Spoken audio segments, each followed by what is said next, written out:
Hello friends, I hope you're doing well. In this video, we're going to learn the rocket balloon fireball strategy. As you can see in the image, the army contains both regular balloons and rocket balloons. This relates to how we destroy defensive buildings in this strategy. To destroy defensive buildings, 1. First, we use one regular balloon and wait for it to advance slightly, 2. Then we send 2 to 3 rocket balloons behind it, adjusted based on the building's HP, 3. The initial balloon is used to detect air mines and tank damage from defenses, so the rocket balloons arrive safely. Siege machines. Priority is the flame flinger. If no good flame flinger value is found, we use siege barracks. In some situations, the log launcher is also used. TH15 notes. Use 3 earthquake spells. If 2 are enough, save the 3rd for the royal champion. In the clan castle, use super minions. You can use yetis too, but the problem is, if the warden follows the yetis, since they have high HP by the time they die, the warden will die too. However, if the warden follows super minions, which have low HP, they'll die faster, and the warden has a better chance of surviving. Now let's look at attack number 1. This map has 2 rage spell towers. One rage spell tower boosts the town hall, 2 expos, and a single inferno. The other rage spell tower boosts key buildings like the monolith, 2 single infernos, and the clan castle. It's safe to say this map makes maximum use of rage spell towers.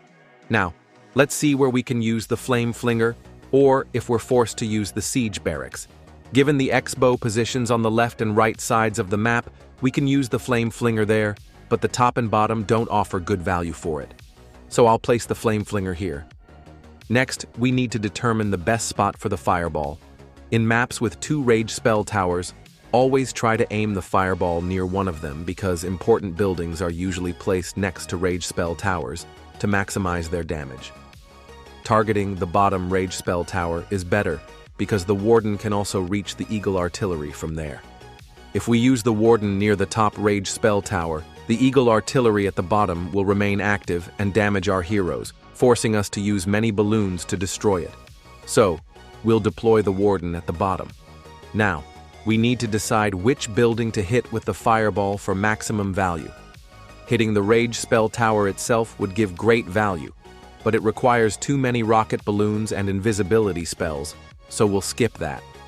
Instead, we can target this bomb tower. Hitting it with the fireball will also destroy the rage spell tower, expo, single inferno, and clan castle, giving us decent value. To land the fireball on the bomb tower, we first need to clear the surrounding defenses with rocket balloons. The flame flinger could destroy these buildings, but it would take too long, wasting attack time. So, we'll use rocket balloons to quickly eliminate them and avoid a time fail. After clearing the defenses, it's time for invisibility spells. We can land the fireball on the bomb tower using 2 invisibility spells, one to hide the eagle artillery and wizard tower, and another to hide 3 buildings, the expo, cannon, and air defense. After the fireball, we'll direct the warden to the right side because the enemy's 2 heroes and several key defenses are located there. For the hero Sui, we'll choose this side so the king and queen can push toward the town hall. In the actual attack, the queen didn't go for the town hall, so I used the royal champion to destroy both the town hall and monolith. Let's watch the attack.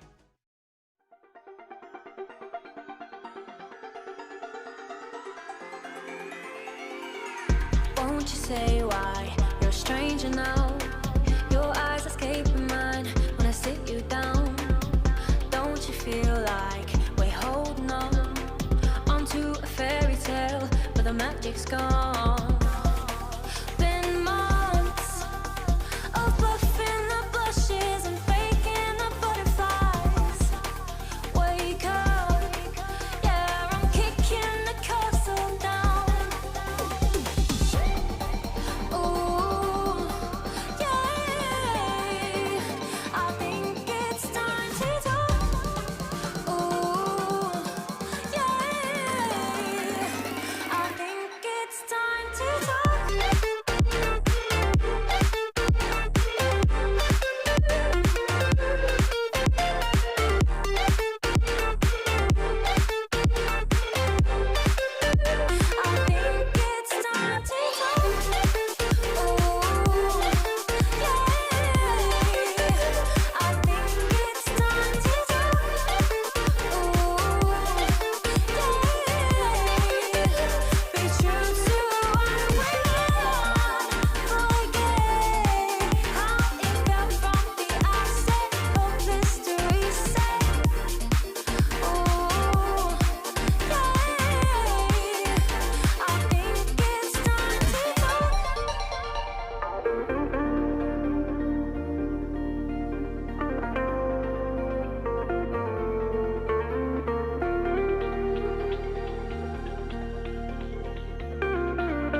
The X-bows all cover the town hall area, so the left, right, and bottom of the map aren't covered by X-bows.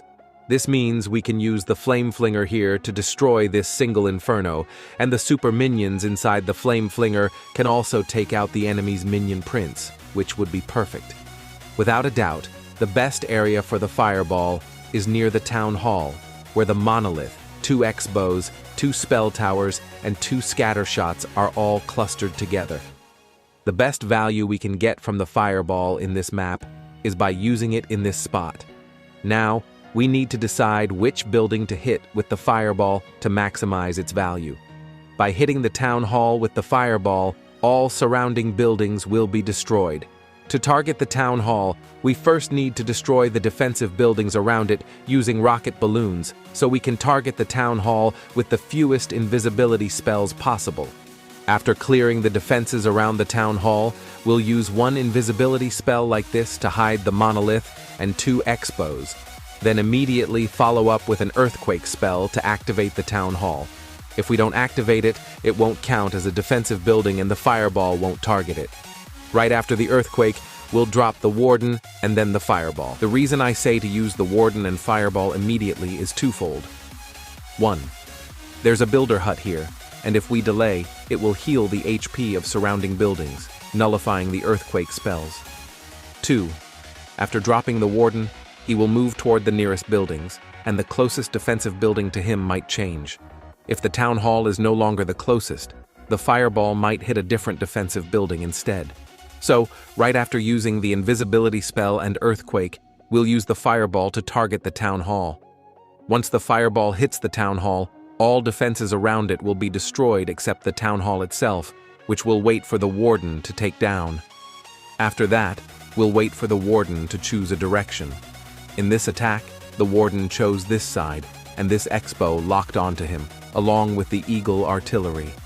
Even though I used a rage spell, the Warden still died. In situations where the Warden dies early, we need an excellent hero sui to compensate. We'll send the King and Queen from this side to first destroy the single inferno and then move toward the Eagle artillery. Sending the Queen to the Eagle artillery is possible because the King is equipped with earthquake boots. Once the Queen reaches the Eagle artillery, we'll deploy the Royal Champion from the bottom of the map to destroy the single inferno and help the Queen clean up the area where the Warden died without clearing it.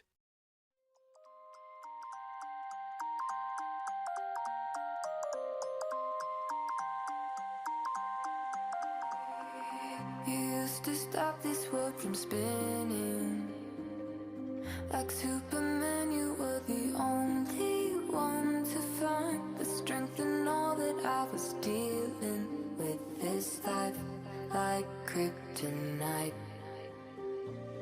And if you keep me close, every minute in this hourglass you hold. Oh, oh, oh, and when I fall to be, will you be there when I'll wait to save me? A superhero in love.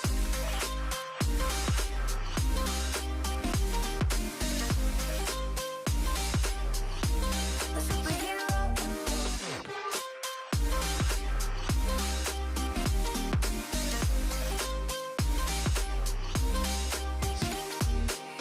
You called my soul when I was falling.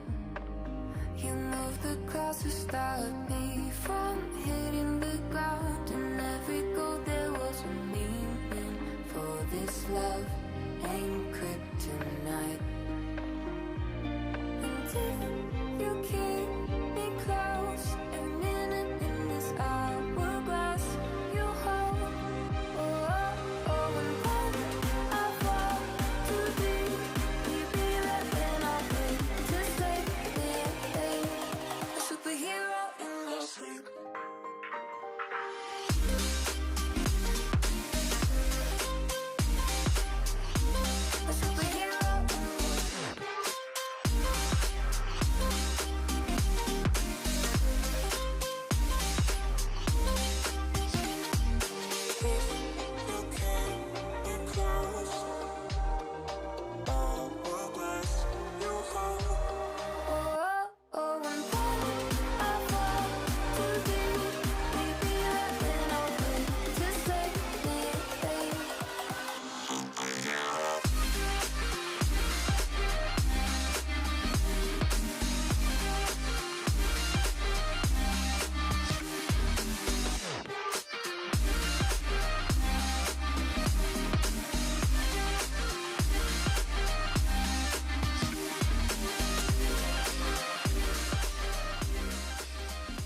Like in previous attacks, we'll look for a high-value area for the flame flinger. This spot offers better value than others, and we won't find this kind of value elsewhere. However, we first need to deal with the enemy royal champion using a headhunter. The Warden will be deployed at the bottom of the map, and the goal is to hit this cannon with the fireball to destroy the clan castle building. However, since I used rocket balloons to take out this single inferno, the clan castle was triggered, releasing a super dragon. But that's not a problem. We can always eliminate clan castle troops with a poison spell without worry. Because the clan castle was already triggered, I changed my plan for the fireball. Originally, I wanted to hit the cannon to destroy the clan castle building and prevent troops from coming out. But since the rocket balloons emptied the clan castle, I shifted my fireball target. I considered hitting this double cannon to destroy surrounding buildings and steer the Warden in this direction while starting the hero push from the top. However, I ultimately decided not to use the fireball at all and let the Warden continue his path to the right. I started the hero push from this side so the king and queen could move toward the town hall. I'll destroy this single inferno with the royal champion's help to prevent it from locking onto the king and queen.